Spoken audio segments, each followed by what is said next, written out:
Hello everyone, welcome back to another video. Today we are going over my new and improved version of chess. As you can see here, we have the manual and we are going to be going through it today. Before we go through it, I want to show you the chessboard itself. As you can see right here, you got the white piece at the bottom and the black piece at the top. This game is fully magnetic, so if you want to put it on a magnetic surface, you can go ahead and do so. Even the pieces themselves are magnetic, as you can see. The board itself is made with a magnetic sheet as well as a paper sheet, and I infused them together to make one special board. I used a Sharpie to get the squares colored in black, and I used a metallic marker to do the outlining. So it's kind of like a gold look, trying to make it look rich and fancy. Alright, enough of that. Let's get into the manual. In this version of chess, there are 4 custom pieces that are added to the game. They are the bomber, the healer, the jester, and the soldier. Each one of these pieces have a special role in the game. With there being more pieces, the board setup is a little different. Here's how the board should be set up. As you see by the little diagram, you got exactly what we have over here. Just a smaller version of it. And there is a total of 21 different moves that white can play on their first go. With there being more pieces, there's more openings and a lot different ways you can get into battle. You may notice that some of the pieces are moved around. The reason for that is so that all the pieces have their own square. Castling has not changed. Even though the rook has moved, castling is still the same. So, from the king's side, you would have to get rid of the bishop, the knight, and the bomber. And once you do that, you're able to castle like so. Just like in normal chess. And it's kind of like you already have your pawns set up for escaping with the king, in case your king gets attacked. And on the queen's side, we have the queen you have to get rid of, the bishop you got to get rid of, the knight you got to get rid of, and the jester you got to get rid of in order to castle long way. Which can be a lot more difficult to do since you would have to move pieces around more frequently. Overall, that is how castling will work. It's not much different than a regular game of chess. So going back to the manual, we're going to start off with the bomber piece. As you can see here, we have what the white version and the black version looks like. This piece has a special role in this version of chess. It moves in a plus formation and only jump over pieces diagonally. When it comes to jumping over pieces, it can only jump over your own, but can attack while doing so. Try to keep this piece away from your king. When a bomber is taken out, anything in the surrounding squares is taken out as well, including your own. When it is taken out, it deals damage in a 3x3 radius. So what that means is that if the bomber was to be taken out by this pawn, it would take out the pawn that captured it, as well as any piece that's in that 3x3. And if it were to get killed by another bomber, that would be a 5x5. So it would be from here to here to here to here. And you can see that is a lot more sketchy and a lot more dangerous. And if your king is in it, then the other opponent wins. If both kings are in that radius, then it is considered a tie, and that nobody wins. So yeah, you gotta be careful with the bomber piece. Try to keep it away from your king, and try to avoid that triple explosion. If the piece is on the edge of the board, then its attack range will be limited. So, since it would be on a corner, if some piece were to be able to take it out right now, it would only do a 2x2 damage. And if it's on the edge right here and the piece takes it out, it'd be a 2x3. Because since the board is not infinite, the attack range is just taken away from it. Think of it as like a wall surrounding all the pieces. And the wall is indestructible. You just can't get through it. It's not going to do anything. Alright, so next piece is the healer. Here is a diagram of what the healer looks like. You got the white version and you got the black version. So this piece has a special role in this version of chess. Its movement is similar to a pawn, being able to move diagonally forward and straight forward. It can't move backwards or to the side. When it reaches the other side, it will be able to heal your pieces. On the first lap, it can heal either 2 pawns, 1 bishop, 1 knight, 1 rook, 1 bomber, 1 healer, 1 jester, or 1 soldier. If you decide to wait until it completes the second lap, then you can heal the queen. If the piece you want to heal is unavailable, then you can give that piece or pieces an extra life.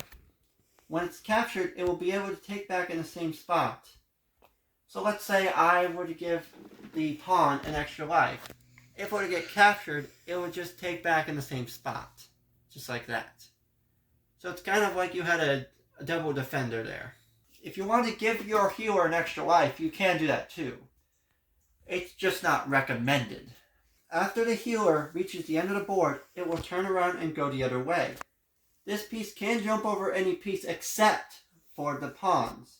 This can help get to the end a lot faster. Those healed will go back to their original spots from left to right. If the spots are taken, then they will go to the corners.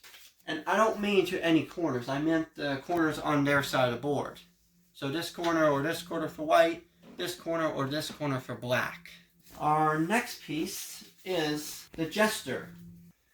Here is a diagram of what the jester looks like. You got the white version and you got the black version. This piece has a special role in this version of chess. It has to stay on the edge of the board unless it is on a corner. Then it will be able to use the diagonal. When on a diagonal, it can only go forwards or backwards on that diagonal. Let's say that the jester was here and it came from this spot. It would be able to go forwards and backwards on the diagonal, but it could never leave it. It has to stay where it is present. Think of it as a box. It's got to stay in that box formation. Even though it is limited, it can still be useful in the game. When on a corner, it moves like a rook and a bishop. When on the edge, it moves like a rook, but limited. Remember, it has to stay on the edge of the board, except for the corner diagonals. It is most powerful on a corner. When a jester is killed, the piece who took it off can't move until after their next turn. When taking down one of these pieces, be careful, because it can lead to more problems in the future. Corners doubles the waiting time. So let's say that the rook were to take out the jester. Well, the rook wouldn't be able to move for 2 turns because the jester was on the corner. If it was to happen up here somewhere, then it would only be 1 instead of 2.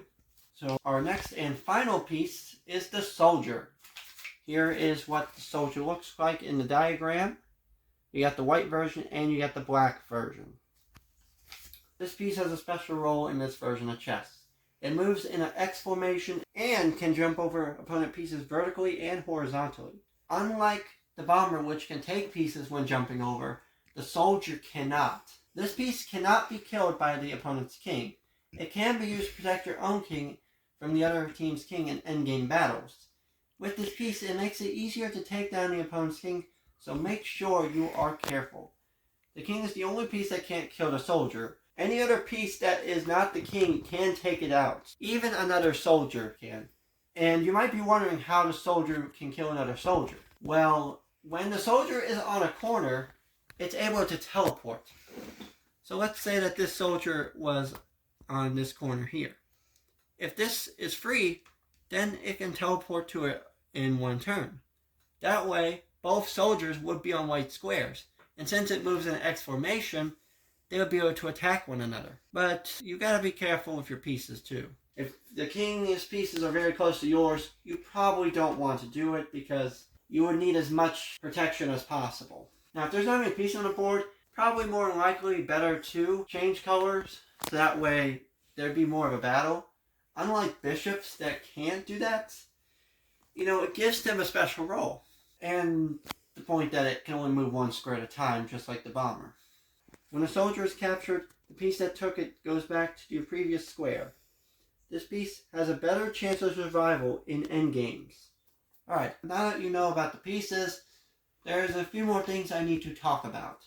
In the beginning of a game, the second and third row pawns can move 2 squares forward on their first move. just like in normal chess. White always goes first in the chess games. This has been known for a very long time. This game is magnetic, so you can play on magnetic surfaces, as long as it's flat and it's facing up, just like what we have here. But you don't want to play the chessboard upside down. That is not going to work. And you don't want to put it on the wall either. That's going to fall off. But you can store it on the ceiling, walls, and stuff like that, as long as the surface is magnetic. It may be a little difficult to understand, but you should get better at the game as you continue playing. The setup for the game acts like a crown or a castle, like I said before. If you got any suggestions, I would love to hear them. So here is the back of the manual if you want to see it. My name is Jonathan, but I recommend being called Chicken Coop because that is my channel name. The company is Happy Games, that's what I called it. Because I thought, make it happy, make it fun. And you got that smiley face dude in the back too, to make it a little interesting. So I hope you enjoyed the tutorial of my special game. If you have any questions or concerns, please let me know. I am always here and happy to help. Thank you everyone for watching. At 2,000 subscribers, I will reattempt the DeathNet Challenge, so please make sure you are subscribed. Tell your friends and families. We need as much support as we can get. Anyways, I hope y'all have an amazing day and night, and I'll be seeing y'all in the next one. Peace out.